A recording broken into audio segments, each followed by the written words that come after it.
Nakatunong kog asawa nga magsigi og chat sa lain-lain nga mga lalaki. Maayong adlaw kanimo DJ Sam ug ingon man sa imuha mga viewers ug followers. Manginaot unta ko nga inyo pud ning matagad ang akong suwat. Matagan pud kog tambag sa imong mga followers ug mga viewers.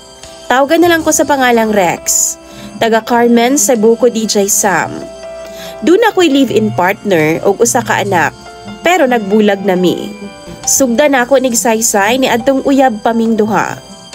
2019 na DJ Sam nag-ilaming duha sa Facebook. Wa ko nang uyab niya sa chat. Nagsabot gyud mi nga magkita mi. Tuod man nagkita gyud mi DJ Sam sa usa ka semana namong chat-chat. Dali ra mi nagkakita kay sama raman mi og lungsod nga gipuy-an. Sa una namong kita DJ Sam, dito mi sa plaza. Nanguyab ko niya sa personal. Unya, iya harap po dayon kong gisugot. Human sa among laag kay gabi naman, mga 10 PM na siguro to DJ Sam. Naghisgot nami nga manguli na. So nihangyo ko sa iyaha nga pwede ba nga muuban na lang ko sa ilaha. Nisugot ra pud siya DJ Sam. So nikuyog yun ko sa ilaha ug didto ko nakahigda sa ilahang balay. Dito sa ilang balay, DJ Sam, naa siya'y kwarto. Siya ra ang nagatulugan dito. Dito raman sab ko niya pakatulga DJ Sam. Kumbaga, nagdulog ming duha. Sumaw to, nahitabo gyud ang dili gyud unta angay nga mahitabo. Pero dili ako ang nakauna sa iyaha DJ Sam. Dili na siya virgin. Okay ra pud sa ako Wa man ako nagikinahanglan kay uso naman sa pagkakaron nga di nagyud virgin ang mga babae. Sulti pa niya DJ Sam, nahilabda na daw siya sa una niyang uyab. Ug nasundan pa gyud namo ang maong panghitabo. Sa sunod namong kita DJ Sam, di gyud na mapakyas. Naagi mahitabo sa amua. Dito na pod sa among balay. Kay dito man ako siya gidala. Ug nilabay ang buwan, sige gihapon mi og chat-chat DJ Sam. Pero ingon pa siya, wa na daw siya giregla. Mao to nakaanak ko sa iyaha nga buntis siguro ka. Suko kaayo siya sa ako DJ Sam kay gibuntisan daw nako siya. Di na siya ganahan makipagkita pa sa ako Mao to gipasagdan na lang pud nako siya nga di mi magkita. Pero kanunay mi mag-chat-chat na lang. Kay di naman siya nako makipagkita, pero naghunahuna pud baya ko DJ Sam kung unsay angay na kong buhaton. Nalipay sad baya ko nga nabuntis siya, kay gusto naman sab kog liwat ni adto nga time, kay ni adtong higayuna, 26 naman ang akong edad. Pero, usar ako ka construction worker. Maura na ang akong trabaho. Pag-abot sa 3 ka buwan DJ Sam, wa na gid mi magkita pa. Giprove niya sa ako nga buntis gid ay siya, kay nidako na daw ang iyang tiyan. Mao to nakipagkita ko sa iyaha sa personal o nag-istoryahan na iming duha. Gihisgutan namo kung unsa ang among planong duha og para sa bata.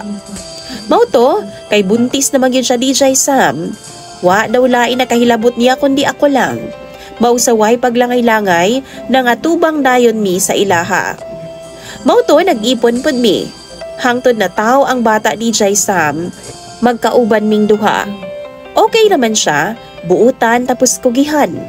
Gipangga ko niya DJ Sam ug ang amuang anak. Gipangga sad nako sila sa among anak. Nagkugi ko og panarbaho sa construction para mapakaon nako ang akong asawa ug anak. Niabot ang 4 ka tuig DJ Sam sa among panag-ipon. Na okay ra kaayo ang among pagpuyo. Nakahimo nako og kaugalingon namong payag. Wa na mi mangipon pa sa iyang ginikanan. Hinuon kadiyot raman sab mi nangipon sa iyang mga ginikanan DJ Sam, kay naningkamot man yun ko nga makahimo ko bisag payag lang basta amo agyod. Pero pagpadung og 5 ka tuig namo nga nag-ipon DJ Sam, diha na ko dunay napansin nga dili maayo sa akong live-in partner. Naan ako'y makit-an nga makipag-chat-chat siya sa laing lalaki. Mag-away dayon mi anak. Mag-uli ra po dayon kay di naman kuno siya muusab kung masakpan ako. Abda na sab og pila ka buwan, nakasakop na pud ko sa iyaha. Nag-uyab-uyab naman hinuon siya sa chat. Nag-away na sad mi, pero nag-uli ra po dayon kay ingon pa siya di na po daw niya usbon. Pag-abot nag 6 years sa among anak DJ Sam, nananghid ko niya nga mubalhin kog trabaho kay naa may dako-dako og sweldo nga offer sa akoa. Kaso sinima na ang akong pag-uli. Okay ra pud sa iya ha. Pero naunsa ba hinoong pagkaunsa a DJ Sam? Nahapit naman lang kada uli nako. Makasakop nako nga naa na pud siya laing katsyat nga lalaki. Hangtod ni abot ang higayon DJ Sam nga naupos na gyud ang akong pailog. Tungod sa akong nabasahan na DJ Sam nga chat nila, ug nahibaw-an pa gyud nako nga kaila ra pud nako ang lalaki kay silingan ra man namo. Nalaparuhan gyud nako ang akong asawa DJ Sam. Mao to ning layas pud siya sa amua. Nilakaw siya gabiing dako ug gibilin ra niya ang bata. Pagkaugma, iyang gikuha ang bata ug iyang mga gamit. Ana pa siya sa kuha DJ Sam nga magbuwag na daw mi. Wa na lang pud kumitingog kaysa akong kaugalingon naka-realize pud ko nga di sad maayo nga akong gibuhat kay gipasakitan man ako siya. Mao to nagbuwag gyud mi. Iya lang kong giingnan nga magsuporta lang daw ko sa among anak. Pero DJ Sam, magul-anon kaayo ko human siya ni biya nako. Di nako kaya. Siguro gugmaan gyud kaayo ko sa iya ha. Maong ingon ani ang akong gibati. Di man unta gwapa kaayo ang akong ka-live-in na DJ Sam. Morenahon siya og panit. Di siya itom, di pud siya puti. Mas puti pa gani ko niya og pamanit kay pution man ko nga pagkalalaki. Maghilak na ko kada gabi DJ Sam. Guol kaayo ko ug nasakitan kaayo ko sa iyang gibuhat. Halos kada gabi mutulo gyud ang akong luha. Lalaki man tuod ko pero ang kuno nako nga mohilak jud ko. Ug bisan buwag na mi, gakita gihapon mi kada semana kay para maghatag kog suporta sa akong anak. Mao to DJ Sam, murag di man jud nako kaya. Nga mawa siya, maong nihangyo ko nga makipagbalik sa iya ha. Nisugot ra pud siya DJ Sam nga magbalik ni. Kay love pa man po daw ko niya. Nakigbuwag lang daw siya nako kay nakapasakit daw ko niya. Mao to nagbalik mi DJ Sam. Og dito na mi puyo sa ilang lugar kay naaman mi kapuy-an didto kay naaman pud mi natukod nga gamayng payag. Napud mi payag sa among lugar. Depende ra kung asa mi mo puyo. Abi na mo og okay na. Abi na ako og plaster og maayo na among panagbalik DJ Sam. Apan sa dihang pag-abot sa 2 ka buwan, nakasakop naman pud ko niya nga duna na pud siya katsyat nga laing lalaki. Kay ug muuli ko DJ Sam, kuhaon yun na ako na iyang cellphone. Nag-away mi, pero gauli ra po dayon. Pag last ani DJ Sam, nagkabuwag na pod mi kay gipangitaan ko niyag bikil. Nitrabaho na siya DJ Sam ug wa magpahibaw nako. Nananghid siya nga wa na, nag-duty na siya. Ang akong gikalagutan ato, kay wa ko niya gipahibaw. Namutrabaho na di ay siya. Og naingnan nako siya DJ Sam nga wa naman siya respeto sa akoa. Didto ni samot siya kalagot. Nakigbuwag na siya nako. Kay wa daw siya makagusto nako. Ako siyang giingnan DJ Sam huwata lang ko nga muuli kay mag-istoryahanay tagtarong. Og wa kay gusto nako personal ako og istorya. Tuod man DJ Sam iya kong gipaabot pagkasunod adlaw mi uli ko. Og iya jud kong istoryahan nga magbuwag na daw mi kay wa na daw siya gusto nako. Nasakitan jud ko DJ Sam kay sa kadugay namong panag-ipon kadto pa siya nilitok nga wa na daw siya gusto nako. Niuli jud ko sa amua, dala ang ako mga sinina kay gipugos man ko niya sa pagpapauli. Gibunog ko niya DJ Sam, iya kong gipatid-patiran o gibunal-bunalan og kahoy o giguyod ko niya pagawas sa among balay. Nagisi man gani ang akong sinina tungod sa pagguyod niya nako. Wa gyud ko ni sukol atong higayuna. Kay naanad naman ko nga di na gyud ko mo pasakit sa iyaha. Di na ako kayang pasakitan siya pag-usab DJ Sam. Maong nilikay na lang ko.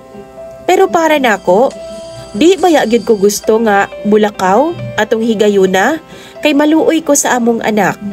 Di ko gusto nga broken family mi. Napugos na lang jud ko na muuli sa amo a DJ Sam kay siya man mismo ang nanghipo sa tanan akong mga gamit. Mao to pagkaugma ana ning lakaw nako. Naana dayon ko'y nadawat nga istorya gikan sa iya mga igsuon DJ Sam. Nga duna na daw uyab ang akong asawa ug mag-adtuan na daw sa amua. Kunwa ko didto sa amua DJ Sam, mupuli po di ay ang iyang uyab. Kanang naa ako sa trabaho ba? Gisendan pagani ko nilag picture DJ Sam nga naay laki ang akong asawa. Ug dito nasakitan yun kaayo ko. Pero wa manuon ko kahilak hangtod karon kay gipanagan-an namang gud na nako sa akong kaugalingon.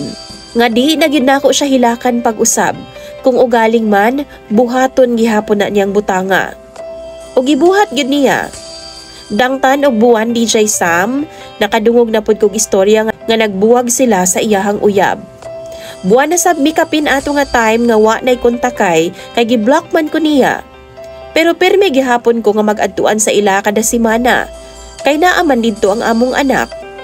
Dito sa iyang igsuon ang nagbantay DJ Sam.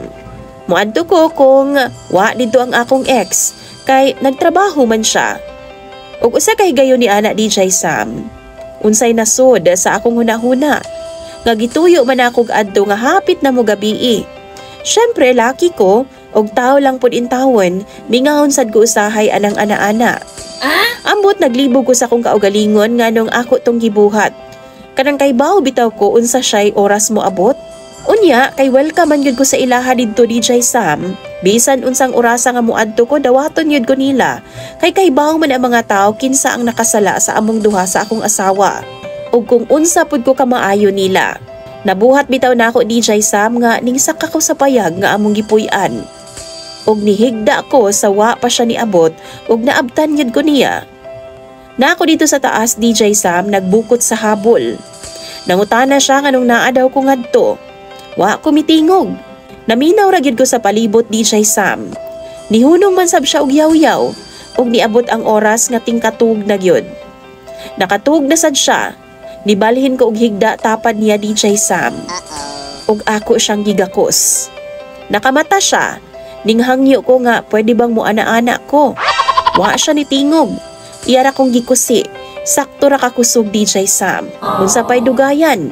Nahitabo gyud ang pag-ana-ana namong duha. Wow! Kaduha kini kay gayon DJ Sam na akong gibuhat. Musugot raman sab siya. Ambot ba oy mura man kog nahutdan og babay? Di naman ko ganahan og laing babay DJ Sam nga akong ikauban. Gitry bitaw nako nga nakipag-uban kog laing babay sa dihang nagkabuwag naming duha pero di pud ko ganahan. Mas gusto nako ang akong asawa kauban DJ Sam. Pero akong hunahuna, di na gyud ko niya. Kay di naman gyud siya mag-usab sa iyang batasan DJ Sam. Like kapila na ko niya pasakit eh. Kapila na siya nagbiduang nako. Ginapasaylo nako siya pero maura man gihapon. Gusto man ako unta maka-move on sa iyaha DJ Sam. Pero ambot nga nung maglisod ko. Ilabi na nga naami anak. Mao nang maguol kay ko maghunahuna sa ako ang anak DJ Sam nga magdako nga broken family. Maupod ning butanga nga akong pangayuan og tambag sa imo mga viewers ug followers DJ Sam. Unsa bay angay na kong buhaton nga di manggid ko maka-move on sa akong asawa. Bisan pag kapila na siya nagpasakit sa akoa.